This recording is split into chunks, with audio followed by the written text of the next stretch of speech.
근데 세상의 사람들의 노래는 그래요. 어디서 왔다 어디로 가는지 모르는 거예요. 근데 성도는 정확히 어디서 왔다 어디로 가는지를 아는 사람이에요. 그게 성도입니다. 그 아는 것뿐만 아니라 우리가 이 땅에 살아가는 날 동안 어떻게 살아가야 가장 가치 있고 보람 있는 인생을 살아가는지도 아는 것이 바로 성도입니다.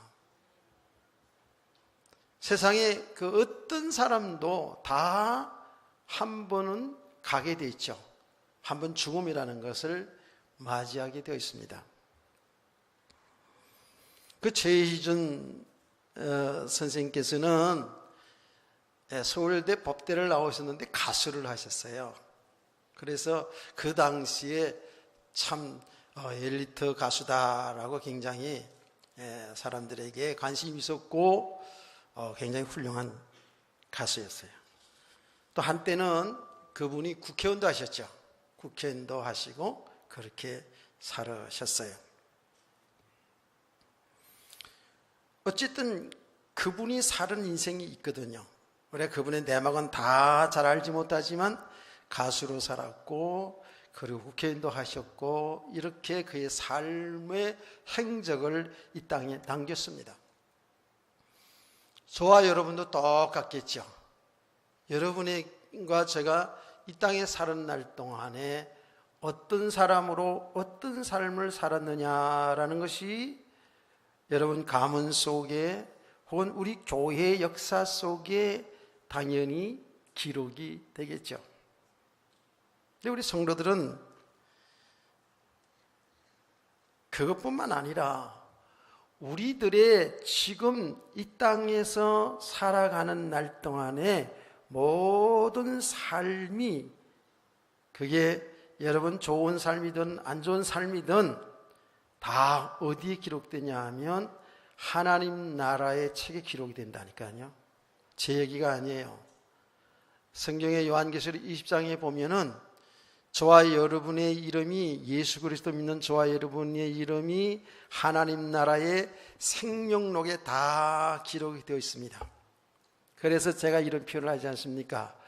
우리 대한민국 사람들은 대한민국의 국적을 가지고 있기 때문에 다 그 사는 지역의 동사무소에 가보면 여러분의 이름이 기록되어 있어요. 저 외국에서 들어와서 사는 사람들이 불법으로 들어온 사람들은 이름이 기록되어 있지 않아요. 그런데 하나님의 나라도 분명히 생명록이 있어요. 여러분 한 사람 한 사람 예수 그리스도 믿는 성도들이 맞다면 영원한 생명록에 여러분이 입적이 되어 있을 거예요. 그렇게 믿으시죠? 동시에 우리들이 이 땅에 살아가는 날 동안에 살아온 모든 삶이 전부 다 기록이 되어 있다고 그랬어요. 그래서 마지막 날에 그것 가지고 여러분의 상급의 심판이 있게 될 줄로 믿습니다. 성경은 정확하게 얘기합니다. 행한 대로 갚는다는 거예요. 행한 대로 갚으리라 그랬거든요. 예수님께서 말씀을 하셨잖아요. 행한 대로 갚으리라. 그런데 놀라운 사실은 하나님은 전지하시고 전능하신 하나님은 우리의 모든 것을 다 감찰하시는 하나님이시거든요. 그래서 성경은 정확하게 시편 139편 1절의 말씀을 제가 자주 인용하지 않습니까? 우리의 앉고 일어선과 눕는 것과 우리의 말하는 것과 우리의 생각을 멀리서도 다 통촉하시느니라. 알고 계신다는 거예요. 여러분이 누가 지금 주일날 예배에 나와서 예배를 드리고 있는지, 딴 데 가서 가 있는지, 또 예배 시간에 와 있는데 지금 무슨 생각을 하고 있는지를 아시는 분이 하나님이요. 멍 때리고 있지 마세요. 하나님이 다 아신다니까. 나는 잘 모르지만 하나님은 불꽃 같은 눈으로 여러분을 다 아시기 때문에 여러분이 오늘 좀 대개 좀 빨리 좀 끝냈으면 좋겠다, 내가 지금 예배 후에 약속 있는데 라고 이런 생각을 가지고 있다면 하나님이 다 아셔요. 다 내려놓으셔야 돼요. 그래서 하나님은 우리의 모든 것들을 다 기록해 놓으시고 그것을 가지고 마지막 날에 심판한다는 거예요. 그게 우리가 항의할 수가 없잖아요. 증거가 있는데, 심판할 때는, 재판할 때는 증거가 있어야 돼요. 그래서 우리 성도들이 이 땅에 사는 날 동안, 여러분, 예수 그리스도를 믿기 전의 일들은 하나님이 아시겠지만 기억하지 않는다고 그랬어요. 예수 그리스도 믿는 그 순간에 저와 여러분은 옛사람은 죽고 그리스도와 함께 다시 살았다고 해요. 다시 태어났다고 해요. 거듭났다고 해요. 여러분이 예수 믿는 그 순간에, 그게 언젠지 모르지만 그 순간에 여러분과 저는 새로운 피조물로 하나님의 자녀로 다시 태어났기 때문에 거듭났다라고 얘기하는 거예요. 혹은 중생했다고 얘기하는 거예요. 이게 저와 여러분의 축복이거든요. 우리 하나님의 사람들은 이제부터 예수를 믿는 우리 믿음의 사람들은 이 땅에 사는 날 동안 그것이 언제까지 살지는 몰라요. 그건 하나님만 아시는 거예요. 그래서 성경은 정확하게 우리가 죽는 것은 정한 것이라 그랬어요. 누가? 하나님이 정한 것입니다. 83세에 돌아가실는지 103세에 돌아가실라는지 93세에 돌아가실라는지 아니면 천수를 누려서 120까지 살라는지 그건 몰라요. 그건 하나님이 정하신 거예요. 그러나 그것이 100살이 되었든 1000살이 되었든 이 땅에 사는 날 동안은 뭐예요? 사실은 잠깐이고 그 최희준 씨가 부른 그 노래 가사처럼 나그네 인생이라고요. 잠시 왔다 가는 나그네 인생이라고요. 그러니까 우리 성도들이 예수를 믿고 나서 그 다음부터 주님 앞에 가는 그날까지 이 생애가 얼마나 소중한가. 여러분, 육신에 성공하고 잘 살아야 된다는 것도 다 있지만 중요한 것은 믿음으로 사는 것이거든요. 그래서 우리의 생애가 아주 중요합니다.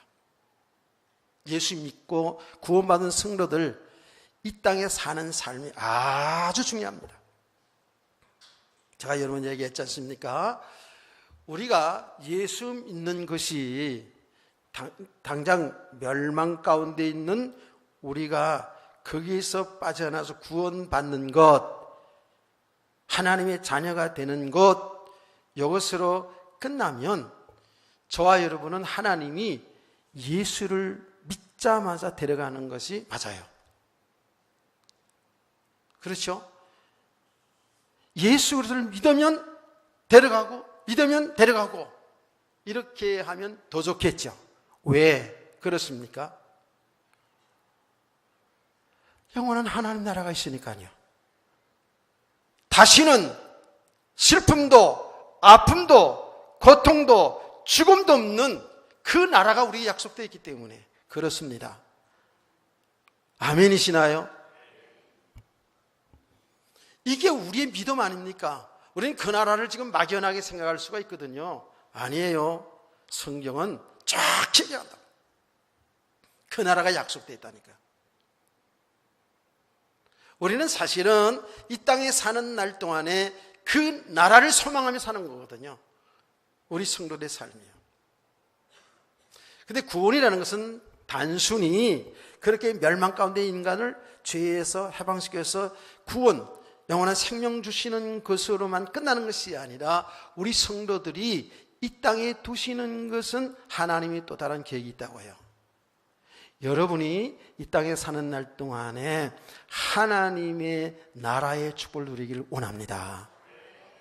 여러분, 믿음의 사람들을 통하여서 세상을 정복하고 다스리는 하나님의 나라의 축복을 누리길 원하는 거예요. 거기에 하나님이 창조하실 때 그리하지 않았습니까? 우리 인간을 하나님의 형상으로 창조하시고 생육하고 번성하고 땅을 정복하고 다스리라 하는 이런 놀라운 축복을, 그런 권세를 우리에게 주셨다고요. 죄로 인하여서 그 축복을 다 잃어버렸었는데 하나님의 은혜로 주 예수 그리스도를 믿어 우리는 그런 놀라운 축복을 우리에게 허락해 준 거예요. 그래서 성경에 보면 예수 그리스도를 영접하는 자, 곧 그 이름을 믿는 자들에게는 하나님의 자녀되는 권세를 주셨다고 그랬거든요. 그래서 하나님의 계획을 보면 여러분과 저를 이 땅에 두시는 것은 바로 이 땅에서 하나님의 자녀는 권세를 가지고 세상을 정복하며 다스리며 하나님의 나라의 축복을 누리고 살도록 하신 거예요. 그래서 세상의 사람들로 하여금 여러분을 볼 때에 정말 예수 믿는 사람들은 다르다, 사실 이렇게 보여져야 되거든요. 아이고, 예수 믿는 사람들이 왜 저래? 이거보다는 예수 믿는 사람들 다르구나.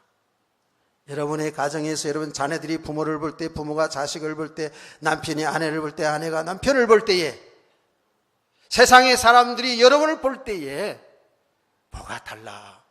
말본세가 달라, 생각하는 게 달라, 행동하는 게 달라. 저 왜 그러지? 저게 뭐야? 저 사람이 어떻게 저렇게 살 수 있지? 근심하는 자 같으나 항상 기뻐하고, 가난한 자 같으면 부유하고, 아무것도 가진 것이 없는 자 같은데 모든 걸 다 가진 자의 모습으로 살거든요. 이건 교만도 아니고 허세도 아니잖아요. 이게 믿음이거든요. 왜 그렇다고요? 저와 여러분은 예수 그리스도를 믿음으로 말미암아 하나님의 자녀가 되기 때문에 그래요. 하나님의 나라의 상속자가 되었기 때문에 그렇거든요. 이게 믿음의 사람들이거든요. 이렇게 정말 이 믿음이 우리에게 사실로 되어졌다면 우리 성도들이 이 땅에 사는 삶 동에서 우리에게 되고 안 되고 따라서 여기에 웃고 우는 인생이 아니라는 겁니다. 이게 믿음의 사람이고 믿음의 세계거든요. 그래서 하나님의 구원은 죄에서 우리가 용서를 받고 영원한 생명 얻었을 뿐만 아니라 이 땅에 사는 날 동안에 우리로 하여금 하나님의 나라가 어떤 것인지, 하나님의 나라의 축복을 여러분을 통해서 증거되어지고 나타나지기를 주의 이름으로 축원합니다. 여기에 여러분의 축복이 약속되어 있다고요. 하늘의 상급이 여기 약속되어 있다니까요. 여러분의 행한 대로 갚으리라 그러지 않습니까?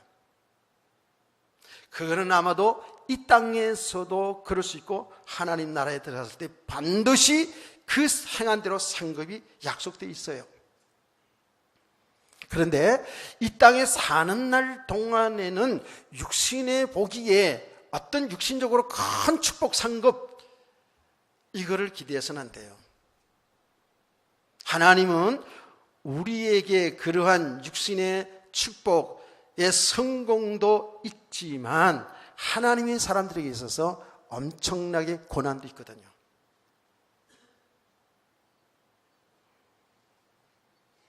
그럼 여러분들이 교회 나오면 축복받는다 그러는데 잘 된다 그러는데 그럼 그거 아닌가? 그 말이 아니에요. 그 말이 아니에요. 우리 성도들이 이제 조금 더 정말 그 육신의 모든 축복, 고난, 실패 뒤에 하나님의 뜻을 발견할 수 있는 성도들 되기를 축복합니다. 이 얼마나 중요한지 몰라요.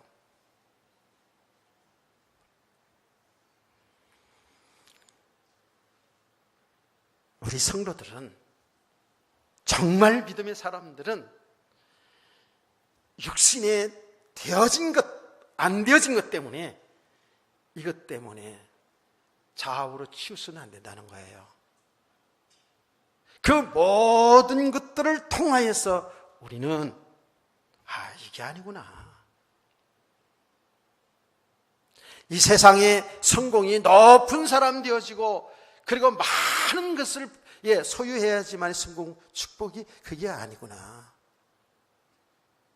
이 세상에 때로는 좀 어렵게 살 수 있고 고난받을 수 있어요. 그게 그 자체가 사실은 저주가 아니구나.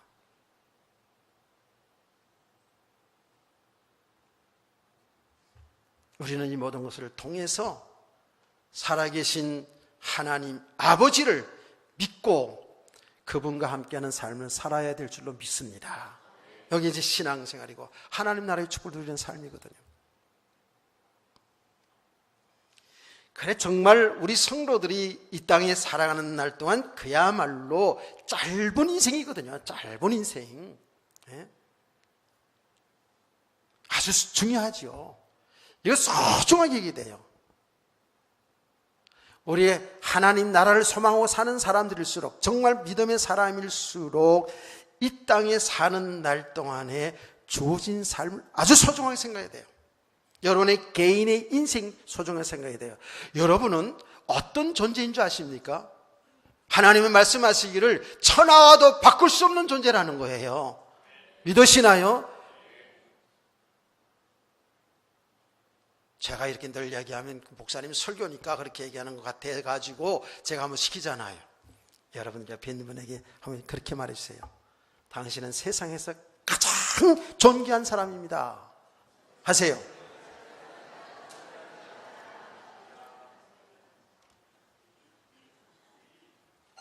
하기 싫은 사람이 있나 봐. 여러분의 부모가, 여러분의 남편이, 여러분 아내가, 여러분의 자식이, 여러분 옆에 앉는 사람이 세상에서 가장 존귀한 사람이라니까. 그렇게 하면 나중에 집에 돌아가서 한번 얼굴 보라고요. 진짜 달라집니다. 가장 존귀한 자들. 이 존귀한 우리 성도들이 이 땅에 사는 날 동안 얼마나 중요한가. 진짜로 존귀한 삶을 살아야 돼요. 아멘. 그 존귀한 삶을 산다는 게 뭡니까? 우리는 그 존귀하다는 것을 세상의 기준으로 많이 보거든요. 존귀한 게 뭐예요? 믿음으로 사는 삶이에요. 여러분 많이 배우면 좋겠죠? 못 배우고, 못 가지고 세상으로 볼 때에, 높은 자리에 앉지 않아도 우리가 진정으로 주님과 함께 믿음으로 사는 성도가 존귀한 성도인 줄로 믿으시면 좀 더 세게 아멘. 부흥사들이 그렇게 해야 돼 보니까 아멘 그러더라고요. 또 그 다음에 좀 더 세게 아멘 그러더라고요. 그 아멘을 세게 하더라고요. 사실 아멘을 세게 하다 보면 은혜에 집중하게 되고 은혜 받는 역사가 있는 줄로 믿습니다. 그래도 아멘 그게 안 하지. 그래 참 우리가 이 땅에 사는 날 동안이 너무 중요한 거예요. 제가 지난 주간에 여호수아의 마지막 설교에 관한 내용을 설교하고 이제 여호수아는 끝내려고 생각을 했어요. 그러다가 다시 이 여호수아 24장 말씀을 끝까지 이렇게 묵상하는 가운데에 또 은혜를 받은 거예요. 아니 이 말씀은 제가 이렇게 내용적으로 여러분들 좀 알게 하기 위해서 쭉 나가지 23장이 됐든 24장이 되었든 계속 이 본문을 말씀을 가지고 1년 내내도 사실은 설교할 수 있는 것이죠. 우리가 사실은 설교라는 것이 내용 전달하는 건 아니거든요. 그렇죠? 이 설교 하나님 말씀을 통해서 정말 생명 되시는 그리스도를 증거하면 되는 거거든요. 믿으시나요? 그래서 어떤 말씀이든지 또 듣고 또 들으면서 우리 성도는 하나님의 말씀으로 이 생명의 말씀으로 들으면 은혜 되거든요. 근데 우리는 아는 내용을 아는 지식을 가지고 반복이라고 자꾸 생각하니까 또 그 얘기야 그렇지만 아니에요. 이 말씀을 읽는 가운데에 제가 참 은혜가 되고 많은 생각이 들어지더라고요. 그래서 설교 제목을 늘 말씀을 본문을 읽으면서 설교 제목을 잡게 되잖아요. 그런데 설교 제목을 어떻게 생각했냐면 31절 말씀 보니까 이스라엘이 여호수아가 사는 날 동안과 여호수아 뒤에 생존한 장로들 곧 여호와께서 이스라엘 위하여 행하신 모든 일을 아는 자들이 사는 날 동안은 여호와를 섬겼더라는 말씀이에요. 이 내용에 상당한 뉘앙스라는 게 있어요. 상당한 그 의미가 있다고요. 그렇죠? 여호수아가 사는 날 동안, 그리고 그 1세대들이 사는 날 동안 여호와를 섬겼더라 그러거든요. 그럼 여호와를 그때는 잘 섬겼지만은 왜요? 그 뒤에는 그 후대들은 제대로 여호와를 섬기지 않았다라는 말이 포함되어 있다는 거예요. 맞잖아요. 그 우리 성경을 알잖아요. 사사기를 딱 들춰보면 사사기 시대를 알거든요. 더 구체적으로 사사기 2장의 1절 2절 말씀 보면 거기 또 자세하게 나옵니다. 여호수아가 사는 날 동안 여호와를 섬겼지만 여호수아가 죽는 그날에 이스라엘 백성들이 하나님을 버렸다 그랬어요. 그리고 세상으로 빠져들어가는 거예요. 그래서 엄청난 고통이 따라 들어오는 이런 역사를 성경적인 내용을 알고 있잖아요. 그래서 참 이 말씀의 의미가 너무 중요하게 느껴졌어요. 그래서 오늘 이 내용을 이제 2부와 3부 시간에 나누어서 얘기할 겁니다. 자, 그래서 여호수아가 사는 날 동안이라는 그런 제목으로 생각했다가 또 여호수아가 사는 날 동안이니까 또 여호수아가 사는 날 동안이니까 우리와는 상관없는 것처럼 느껴질까 봐서 우리가 사는 날 동안이라고 제목을 제가 그렇게 올린 겁니다. 제가 여러분 늘 얘기하잖아요. 이 성경 말씀 이스라엘 백성들에게 하신 말씀이고 이스라엘 백성들을 통해서 하나님이 하신 일이지만 오늘 이 말씀은 오늘 우리에게 주시는 말씀으로 듣기를 주의로 축원합니다. 하나님의 음성으로 들으라 그 말이에요. 여호수아가 24장에 설교할 때 그러지 않습니까? 여호수아 24장 2절 말씀에 여호와께서 주신 말씀을 여호수아가 대언한다고 성경이 나와 있잖아요. 그래야 됩니다. 그러면 여호수아가 사는 날 동안인데 즉 우리가 사는 날 동안인데 그러면 어떻게 하나님을 섬겼냐 이거예요. 여호수아가 사는 날 동안 1절 말씀이 중요합니다. 이 일 후에 여호와의 종 눈의 아들 여호수아가 110세의 죽음에 라고 나오잖아요. 그러면 여호수아는 110세에 돌아가시는데 그 나이가 중요한 것보다도 어떻게 살았어요? 여호와의 종으로 살았다는 겁니다. 그렇죠? 여호와의 종으로 살았다는 거예요. 성경은 여호수아의 사는 날 동안 어떻게 살았냐고요? 어떤 믿음으로 살았냐고요? 여호와의 종으로 살았다라는 겁니다. 자, 결론적인 부분입니다. 우리도 여호수아처럼 이 땅에 사는 날 동안 여호와의 종으로 살아야 되는 줄 믿습니다. 일단 아멘을 해놔야 돼.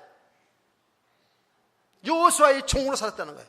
그러면 종이라는 것은 우리가 딱 들으면 약간 거부감이 생기죠. 그렇죠? 종이라는 그 개념은, 종이라는 그 말 자체는 뭐예요? 노예라는 뜻이기도 하잖아요. 종이라는 것은 어떻게 해요? 주인이 시키면 시키는 대로 하는 거예요. 거기에 아니요, 내 생각은 이런데요, 이게 아니에요. 그 당시의 종이라는 개념은 주인이 시키는 대로 하라면 하고 하지 말라면 안 하고 죽으라면 죽어야 돼요. 그래서 그 당시의 종이라는 종들의 삶은 어땠냐면 아니 주인이 그냥 물건이야. 그래서 그 종이 좀 주인의 마음에 삐딱하면 죽여버릴 수도 있었어요. 종이니까. 그게 종이라는 거예요. 그 당시에는, 그 당시의 문화는 종들을 사고팔고 했다니까. 그래서 여러분 아시다시피 요셉이 노예시장에 끌려가서 노예시장에 팔려갔잖아요. 팔려가서 어디로 갔습니까? 보디발의 집에 가서 팔려가서 보디발 집에서 종살이를 하는 내용이 창세기에 나오지 않습니까? 종이라는 것은 그거예요. 주인이 하라 하는 대로 하고, 주인의 마음에 들지 않으면 죽여도 아무 말도 하지 못하는 게 종입니다. 그게 종의 개념이에요.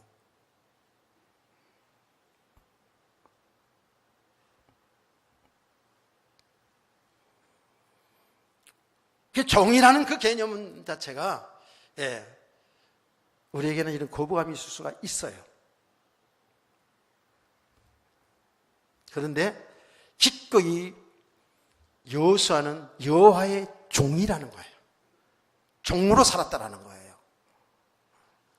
그러면 여기에 여호수아는 여호와의 종으로 살았다라는 것은 분명히 종은 종이에요. 그런데 자유의 종임이에요. 자유함의 종이에요. 그 말이 뭐냐 하면 하나님의 사랑에 강권되어서 스스로 하나님의 종으로, 그리스도의 종으로 사는 삶이라고요. 자, 이걸 예를 돕기 위해서 구약 성경의 예를 이용해서 말씀드려 볼게요. 구약 시대에는 종의 제도가 있었어요.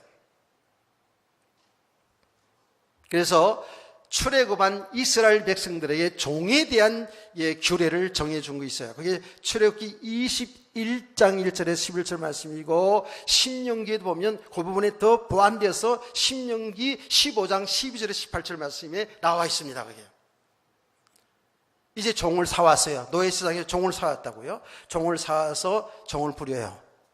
다가 6년 되고 7년째 되면은 이 종을 자유함을 줘요.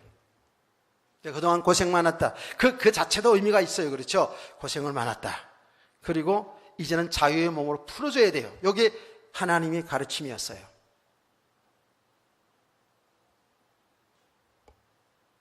자, 그런데 이 종이 말이에요. 그 집에 와서 팔려와가지고 6년 동안 주인을 섬기고 살았는데 너무 주인이 나처럼 좋아. 비웃으려면 한참 많이 비웃어대요. 너무 그 주인이 너무 좋아. 너무 사랑이 많고, 주인이지만 종에 대해서 그렇게 간격을 두지 않고 가족처럼 너무 잘 대해주고 배려해주고 이렇게 한단 말이에요. 그러니까 이 종이 너무 감동 먹었어. 그래가지고 주인에게 이렇게 얘기합니다. 주인님, 내가 주인을 6년 동안 섬겨봤는데 너무 감사합니다. 나를 이렇게 가족처럼 이렇게 대해주셔서 너무 감사합니다. 그러면서 나는 여기서 살면 안 될까요? 그냥 종으로 그냥 살게요. 종으로 여기서 살면 안 될까요? 이렇게 이야기를 하게 되면 주인이 어떻게 하라 그랬어요? 주인이 그 종을 들어와서 저 문설주에 대고 길을 뚫려요. 길을 여기다 문설주에 대고 길을 뚫는다고요. 나는 그 본문 말씀 읽을 때마다 그때부터 귀고리가 생기지 않았겠는가 생각하더라고요. 자, 귀고리 끼고 오신 분들, 누구의 종? 여호와의 종. 이제 알고 끼시라고요? 그러잖아요. 귀고리 이거 뚫어놓고 뭐 안 끼면 어떻게 돼? 안 끼면 또 이렇게 또 되잖아. 뭐 이렇게 심각하게 들어요? 그냥 재밌게 얘기해 주는 거예요. 그래서 이렇게 구멍을 딱 뚫어놓고 나면 이 사람은 뭐예요? 자유인이 됐는데 스스로 종이 되는 거예요. 이게 자유의 종이라는 거예요. 사랑에 강건하여 그 주인의 사랑에 감동받아서 스스로 종을 사는 거예요. 바로 이거예요. 지금 여호와의 종으로 산다라는 것. 믿음의 사람들이 다 그래요. 그래서 종이라는 건 그 개념이 그렇다니까. 종이라는 것은 바로 하나님을 주인으로 모시고, 즉 예수 그리스도를 주인으로 모시고 성령님을 주인으로 모시고 나는 그의 종으로 산다는 거예요. 그 사랑이 강권되어서. 그래서 여러분 서신서를 보면 바울 사도의 서신이 쭉 나오는데 서신서에 다 그런 건 아니에요. 서신서 항상 1장 1절의 말씀 보면 바울은 이렇게 기록합니다. 그리스도의 종 사도인 바울은 그래요. 그리스도의 종이라는 말이 있어요. 근데 그 서신서에 다 그런 건 아니에요. 종이라는 말, 사도라는 말을 꼭 쓰게 될 이유가 있는 교회에는 그렇게 썼어요. 사도의 바울에 대해서 어떤 종에 대해 주의 종에 대한 시비나 혹은 사도에 대한 시비가 없는 교회에는 그런 거 안 썼어요. 그러나 늘 이 바울에 대해서 진짜 그 사도냐, 진짜 주의 종 맞냐라고 시비가 있었던 교회들이 있었다니까. 그럴 때 그 교회 쓸 때는 항상 그리스도의 종된 사도인 바울은 이렇게 항상 쓴다고요. 베드로 사도도 그래요. 베드로 사도도 하나님의 종, 이 베드로 사도 자기를 그렇게 하나님 종이라고 표현했죠. 여러분, 예수님의 형제도 있잖아요. 예수님의 육신의 형제가 있었어요. 그렇죠? 실제로 육신의 형제가 있는데 그 육신의 형제의 이름들을 알고 계시나요? 그래요. 유다와 야고보 아닙니까? 근데 성경에 보면 유다서와 야고보서를 보면 그게 예수님의 육신의 형제들이 쓴 거예요. 유다서, 야고보서가. 가룟 유다가 아니에요. 그 유다서나 야고보서의 1장 1절을 보면 어떻게 나와요? 그리스도의 종이라고 해요. 그리스도의 종이라고 얘기한다니까. 형제라고 쓰지 않았어요. 이게 진짜 믿음의 사람들이거든요. 처음에 그들은 형제들이 예수님이 그리스도라는 사실을, 하나님의 사실을 믿지 않았죠. 왜? 같은 형제니까, 같이 먹고 자랐으니까 안 믿었다고요. 그런데 시간이 지나가면서 알게 되는 거예요. 아, 육신의 형제는 맞지만 저 예수가 하나님의 아들 그리스도시라는 것을 알게 되거든요. 그러니까 어떻게 호칭이 바뀌어진다고요? 형님이 아니고 형제가 아니라 종이라는 표현을 쓰는 거예요. 이게 뭐예요? 자유의 종이에요. 자유의 종. 사랑이 강권되어서. 그래서 바울 사도가 고린도 교회 성도에 편지하면서 그런 얘기 하지 않았습니까? 그리스도의 사랑이 나를 강권하다는 거예요. 그리스도의 사랑이 강권한다. 우리 죄를 대신하여 십자가에 죽으신 그 예수 그리스도, 그 예수를 믿는 우리가 맞다면 이제는 우리를 위해 사는 것이 아니라 그리스도를 위해서 사는 것이다 그랬어요. 할렐루야. 이게 종의 개념이라고요.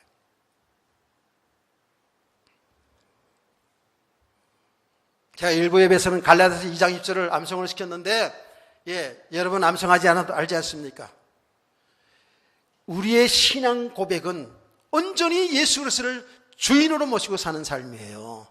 아멘. 이게 우리 성도의 삶이 아닙니까? 예수 그리스도를 나의 하나님, 나의 주인으로 모시고 사는 거예요.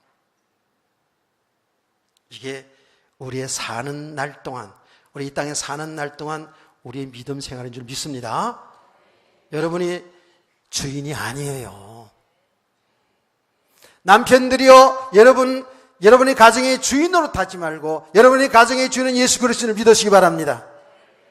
아내들이요, 여러분의 주인이 여러분의 남편, 육신의 주인을 모셔야 되지만 사실은 여러분의 주인은 예수 그리스도예요. 예수 그리스도를 모신 가정이 돼야 된다고요.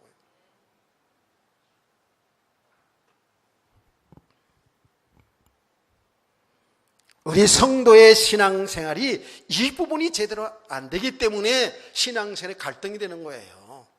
우리의 신앙이 오직 여 하나님만 섬긴다라는 그 말씀을 그 말이 아닙니까? 금요 기대도 얘기하지 않았습니까? 우리 성도들의 신앙이 오직 여 하나님만 섬겨야 된다. 오직 예수 그리스도, 오직 성령이 되지 않냐면 우리는 자꾸 다른 데 눈을 돌리게 되어 있다니까. 이스라엘 백성들처럼요. 여러분, 주어진 삶을 살지 말라는 얘기가 아니라고요. 우리의 믿음은 오직 예수 그리스도, 오직 여 하나님, 오직 성령, 그 삼일째 하나님을 주인으로 모시고 사는 것이 성도의 삶인 줄 믿으시기 바랍니다. 사는 날 동안 이렇게 살아야 되는 거예요. 이건 지식이 아니에요. 이거는 영적인 사실이거든요. 자, 그러면 한 걸음 더 나가서 주인으로, 오직 하나님을 주인으로 그리고 종으로 사는 삶은 어떤 삶을 이 믿음의 사람들은 어떻게 삽니까? 아까 얘기했죠. 종은 내가 있는 게 아니에요. 오로지 주님의 뜻만 있는 줄 믿으시기 바랍니다. 주의 뜻에, 주의 말씀에 순종하여 사는 삶이 바로 여호와의 종으로 사는 삶이에요. 이 순종은 억지가 아니에요. 그렇죠? 주의 뜻대로 사는 것이 이게 억지로 아니고, 주의 말씀대로 살지 못하면 저주받는 것이고, 주의 말씀대로 살면 축복을 받는 것이고, 이런 수준이 아니라 그 주님의 사랑에 강건되어서 이제는 내가 내 인생 주인이 아니기 때문에 내 인생 주인인 주님의 뜻에 순종하여 사는 것이 성도의 삶인 줄 믿으시기를 바랍니다. 그래서 믿음의 사람들은 한결같이 전부 주의 뜻에 순종하고, 아니요, 복종하고 살았다. 우리는 예수님부터 얘기하자고요. 예. 시간이 없으니까 예수님부터 얘기하자고요. 예수님은 하나님의 아들이셔요. 그런데 그분의 사역을 보면 예수님은 절대로 자기의 뜻이 없었어요. 오로지 아버지의 뜻에 순종해 살았다니까. 그래서 요한복음에는 뭐라고 기록되어 있냐 하면 예수님이 이렇게 말했습니다. 내가 말 한마디 하는 것도 내 자유로 하는 게 없다 그랬어요. 아버지의 뜻을 따라서 했다고 그랬어요. 그 아버지의 뜻은 뭐였습니까? 하나님 아버지의 뜻은 처음부터 끝까지 예수님이 인류를 위하여, 저를 위하여 십자가에 죽으시고 부활하셔서 우리에게 영원한 생명의 길을 열어주는 것이 아버지의 뜻이었습니다. 할렐루야. 그러니까 예수님은 뭐예요? 죽기까지 아버지의 뜻에 순종하며, 아니 복종했다고요. 그래서 성경 빌립보서 2장 6절 이하의 말씀 보면 이렇게 얘기합니다. 예수님은 그 근본 하나님과 동등한 분이라서요. 즉 하나님이란 말이에요. 그런데 사람의 모양으로 나타나셔서 자기를 낮추시는데 어디까지 사람의 모양으로 오신 게 그게 자기를 낮춘 거예요. 그렇잖아요. 거룩한 하나님이 인간의 모습으로 온 거예요. 이게 종의 몸으로 오셨다는 거예요. 자기를 낮춰서 오신 거예요. 어디까지 낮춰졌다고요? 십자가에 죽기까지 자기를 낮췄다는 거예요. 예수님이 모델 아닙니까? 죽기까지 순종했다는 거예요. 우리 성도들은 오늘 이 말씀 들으면서 그게 지금도 예수님이니까 그거는 진짜 성경에 대한 위대한 믿음의 사람들이 그렇게 했지, 나는 아니야, 이렇게 하면 안 돼요. 똑같은 거라 그랬죠. 자, 여러분 보세요. 믿음의 사람들 다 그렇게 살았거든요. 하나님을 주인으로 믿고 사는 사람들, 예수를 주인으로 믿고 사는 사람들은 이제는 내가 내 인생이 주인으로 타지 않고 내 생각, 내 뜻대로 내 영광을 살지 아니하고 어떻게 살았다고요? 주님의 말씀 순종하여 주의 뜻에 따라 주님을 기쁘시게 하면서 주의 영광을 위해서 사는 줄로 믿으시기를 바랍니다. 아멘.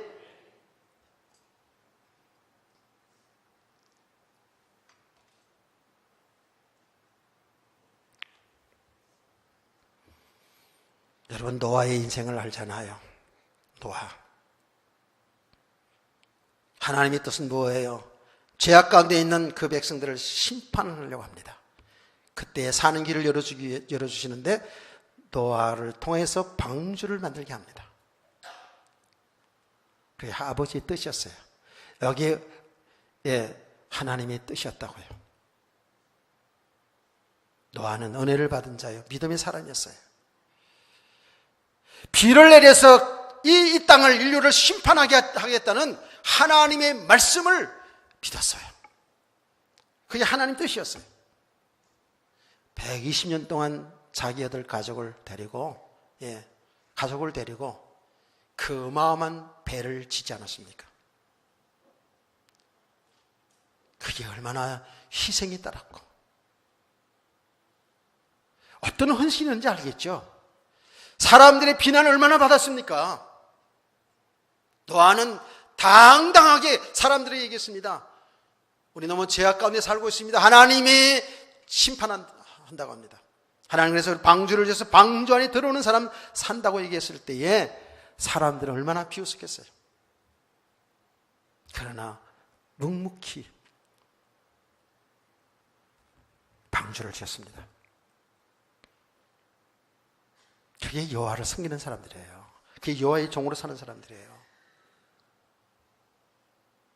여러분, 우리는 아브라함 얘기를 늘 얘기해요. 100세에 난 아들을 하나님이 번제로 드리라 그러지 않습니까? 번제로 드리라 그래요. 그런데 이 아브라함은 그 아들을 번제물로 바치려고 모리아 산상으로 끌고 가서 결박하고 칼을 들지 않습니까? 이게 왜 그런지 아십니까? 아버지의 뜻을 잘 알았어요. 아버지의 뜻을 알았다니까. 그 아들 이삭을 통해서 천하 만민이 복을 얻으리라는 하나님의 뜻을 정확히 알았다니까. 아멘. 그냥 하나님이 전능하심을 믿고 그냥 바치면 살려주겠다 이런 그 정도가 아니었어요. 하나님의 계획을 정확히 알았다니까. 아브라함 처음부터 그렇게 아는 게 아니잖아요. 그렇죠? 하나님께서 아브라함에게 내 씨를 통하여 천하 만민이 복을 얻으리라 한 그 말씀을 육신으로만 받아들였었어요. 대개 오늘날 그리스도인들이 하나님의 말씀을 전부 자기 육신으로 받아들여서 자기 육신에 맞으면 충족한다고요. 자기 기준에 맞으면 충족한다고요. 이게 얼마나 잘못되게 말씀 전하고 듣는지 몰라요. 아니거든요. 하나님은 아브라함에게 약속하신 그 약속의 내용은 뭐냐 하면 예수 그리스도를 통하여 천하 만민이 복을 얻겠다는 하나님의 약속을 믿으시기를 바랍니다. 이것을 아브라함이 알았다는 거예요. 처음엔 몰랐어요. 처음에 몰랐다고요. 하나님의 뜻을 정확히 알았다고요. 그러기 때문에 아들까지도 바치는 순종 속으로 들어가는 거예요. 이건 복종 속으로 들어가는 거예요. 그게 믿음의 사람들 아닙니까? 다 시간이 많이 가기 때문에 한두 사람만 더 얘기해 봅시다. 자, 보세요. 다윗왕, 우리가 수요일날 다윗왕 얘기 듣잖아요. 내가 수요일날 글을 자꾸 끌어내는 것은 그게 의미가 있습니다. 수요일날도 나와서 은혜 받으라는 얘기예요.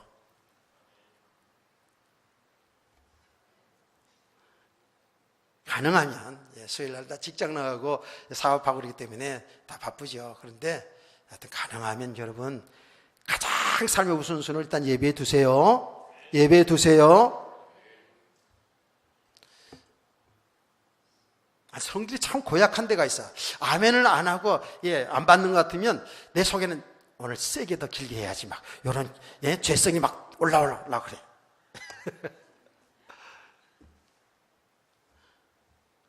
다윗왕 대단한 믿음의 사람이었죠.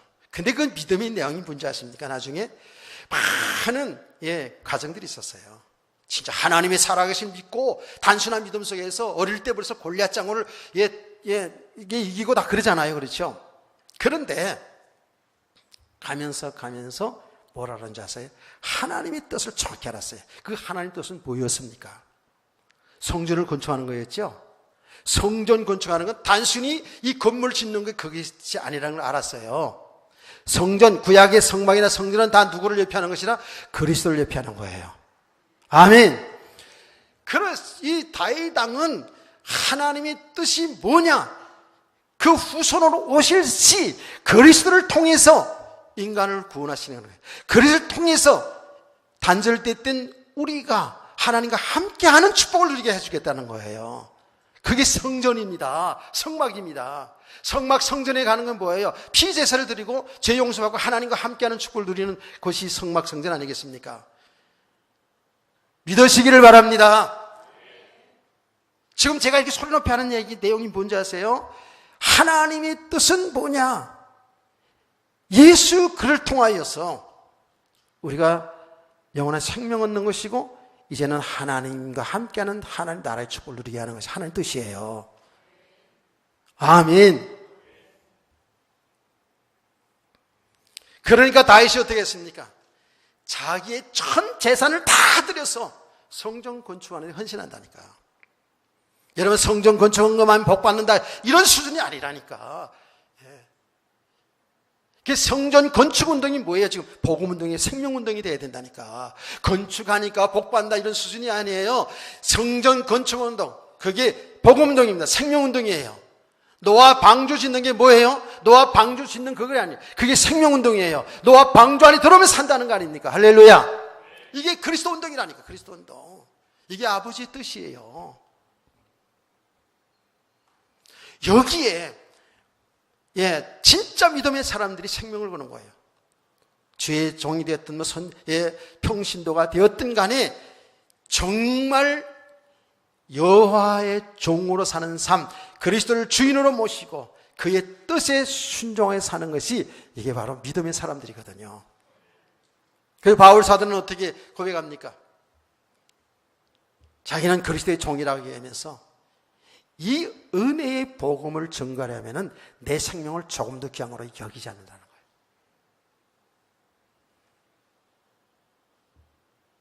생명까지. 주님이 원하시면, 주님의 뜻이라면 헌금 정도에 벌벌 떠는 그런 사람이 아니고 우리 생명까지도 주님의 뜻이면 여기 있습니다. 이렇게 들을 수 있어야 돼요. 이게 바로 여호와의 종으로 사는 삶이라고요. 아까 얘기했잖아요. 종은 뭐예요? 시키는 대로 하는 거예요. 여기에 내 생각은, 내 주장은, 여러분, 우리 생각이 다 있을 수 있어요. 그러나 내 생각이 옳다고 고집해 나가는 것은 이건 아니죠. 언제나 하나님 뜻이 무엇인지를 알기를 축원합니다. 바울은 이 은혜의 복음을 증거하는 내 생명을 조금 더 귀한 걸 여기지 않는다고 그랬어요. 자기는 이렇게 고백합니다. 이제 예수 믿는 나는 이제 사나 죽으나 주의 것이로다. 사나 죽으나 노래도 있잖아요. 그렇죠? 복음서가도 사나 죽으나 주의 것이다. 나를 살게 하든지 죽게 하든지 주님의 손에 있다는 거예요. 나는 주의 종입니다. 이 땅에 살든지 죽든지 나는 주님을 기쁘시게 하며 살길 원합니다. 내가 살든지 죽든지 내 몸에서 나의 주인이신 그리스도의 이름만이 존귀되길 원합니다. 아멘. 이게 바로 여호와의 종으로 사는 삶이에요. 여기에 바로 믿음의 사람들이라니까. 우리는 신앙생활하면서 주님을 높이기보다는 나를 높이려 할 때가 얼마나 많습니까? 내 자랑이 얼마나 많습니까? 우리가 얼마나 잘난 척하고 살았습니까? 이게 아니거든요. 진짜 여호와의 종으로 사는 사람들은 자기는 없는 거야. 모든 걸 다 하고도, 모든 헌신을 다 하고도 나는 무익한 종입니다. 이렇게 고백이 되어져야 돼요. 아멘. 우리는 뭘 좀 알면 너무 아는 척하고, 뭘 좀 봉사하고 헌신하면 그거 알아줘야 되고, 안 알아주면 시험 들고, 이런 수준이 되어서는 안 되겠죠. 당연히. 그것은 교회에서뿐만 아니라 여러분 가정에서도, 여러분의 모든 삶의 현장에서도 우리 성도들은 살든지 죽든지 무엇을 하든지 다 주의 영광을 위해서 주인이신 그리스도의 이름을 높이고 살기를 주의 이름으로 축원합니다.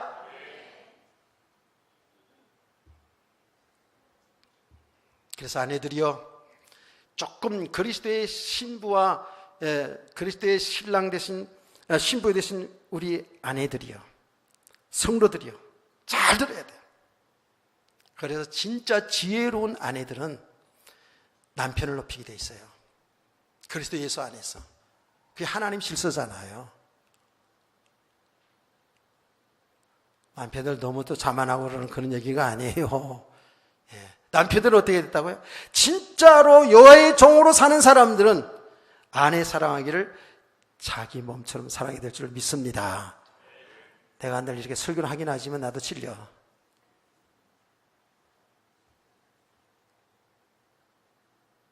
그러나 내게 있어서 믿음은 아내를 내 몸같이 사랑하고, 이거는 아직은 내가 그렇다고 그러면 우리 집사람이 시험 들 것 같고, 그러나 뭐인 줄 아세요?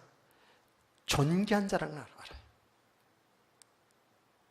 저 사람이 인물이 있어서 뭐 키가 작아서 존귀하고 그런 게 아니고, 키가 작고 커서 그런 게 아니고, 배우고 못 배우고 아니고, 그게 아니고 하나님의 형상이면서 동시에 뭐예요?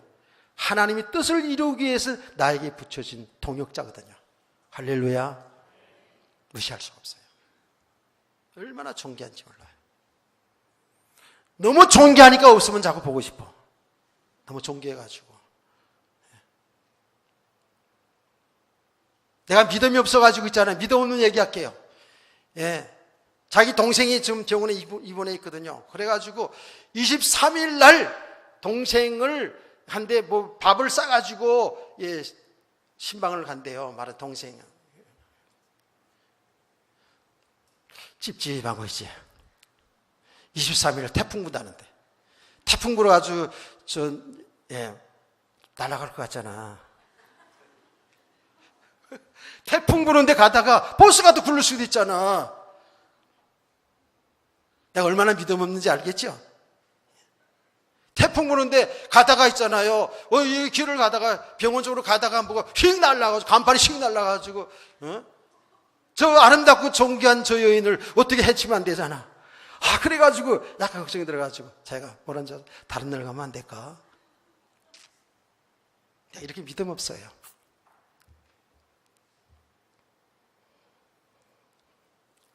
그런데도 간대. 그래가지고 내가 어떻게 했겠어요? 하나님 잘 갔다 오게 해주세요.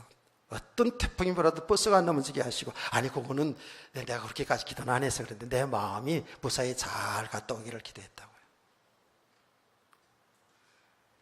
믿음이 없는가 동시에 내가 얼마나 아내를 존귀하게 여기는지 알겠죠? 그쪽으로 좀 생각 좀 해주시라고요. 진짜 그렇습니다. 정말 여러분요, 우리가 믿음의 사람으로 세워져 가면 갈수록에요 그렇게 되게 돼 있어요. 예. 성도들이 귀하다니까, 사람이 자체가 귀하다니까요. 때때로 우리 화를 내서 붙고 싸우기도 하지만 돌이켜 보면 너무너무 존귀한 자 아니겠습니까? 내가 지난번에 싸울 때 어떻게 욕하며 싸우라는 가르쳐 줬죠? 잃어버렸나요? 어떻게 욕하며 싸우라고요? 이 새새끼야 그러라고 그래요. 새새끼야 그러라고. 새새끼야.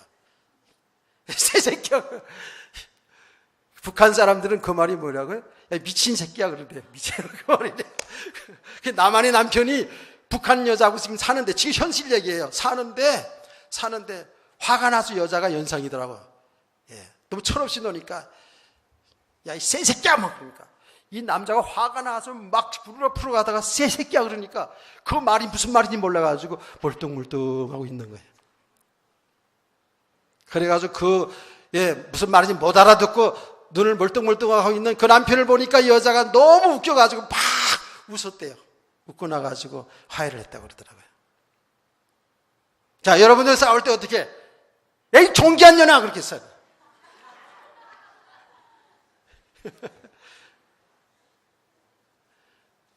이 존귀한 놈아! 이러면서. 별걸 다 가르쳐 주네, 그렇죠? 바울이 그렇게 고백했다니까. 내가 살든지 죽든지 내 몸에서 그리스도만 존귀되기를 원한다는 거예요. 예. 그의 삶은 온통 하나님을 기쁘시게 하는 삶을 살았다는 거예요. 그게 오직 여호와만 섬기는 삶이고 오직 여호와의 종으로 사는 삶이에요. 그게. 그래서 바울은 어떤 줄 아십니까? 갈라디아 교회 성도들이 잘못 이단설에 빠져가지고 어려움을 당하고 있었잖아요. 그렇죠? 그때의 바울 사도는 아주 강력하게 메시지 하십니까? 내가 전한 복음 위에 다른 복음을 전하는 자가 있으면 하늘에서 내린 천사라도 저주를 받을 것이다. 갈라디아 교회 성도들이 아주 단호하게 얘기합니다. 그러면서 그 다음에 뭐라고 그런지 아십니까? 내가 사람을 좋게 하랴 하나님을 좋게 하랴, 하나님을 기쁘게 하랴. 내가 사람을 통해서 기쁨을 구했다면, 사람을 좋게 하는 그런 주의 종으로 살았다면 나는 그리스도의 종이 아니니라 그랬어요. 얼마나 단호한 메시지예요. 예. 얼마나 담대한 겁니까? 왜 그런지 아세요? 그렇게 하면 성도들이 시험 들을 수도 있죠. 안 그래요? 그런데 그들이 진짜로 그들을 사랑하기 때문에, 정말 바른 믿음으로 사람으로 살아야 되기 때문에 그렇게 설교를 했다고 해요. 여호사는 안 그렇습니까? 여호사가 그 백성들에게 설교할 때 어떻게 설교를 했습니까? 예? 너희가 우상 숭배할 거냐? 여호와를 섬길 것이냐? 우상 숭배를 한다게 되면, 내가 세상을 그렇게 빠져나가 산다 그러면 내가 복을 다 받았지만 멸망받을 거야.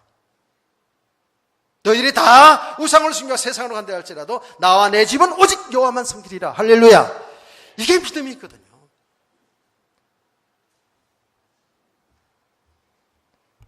온전히 여호와의 종으로 사는 삶은 여호와를 주인으로 모시고 이제 내 뜻이 아니에요. 주님의 뜻에 100% 순종하며 복종하며 살아서 주의 뜻을 이루는 삶 속에 사는 성도가 여호와의 종으로 사는 삶인 줄 믿습니다.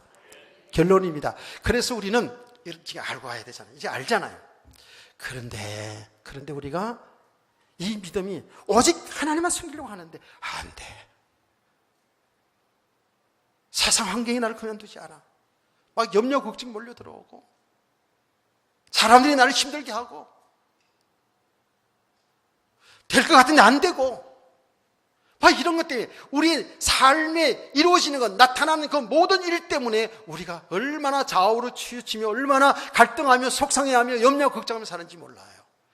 그래서 우리 성도들은 은혜가 필요한 줄 믿습니다. 예.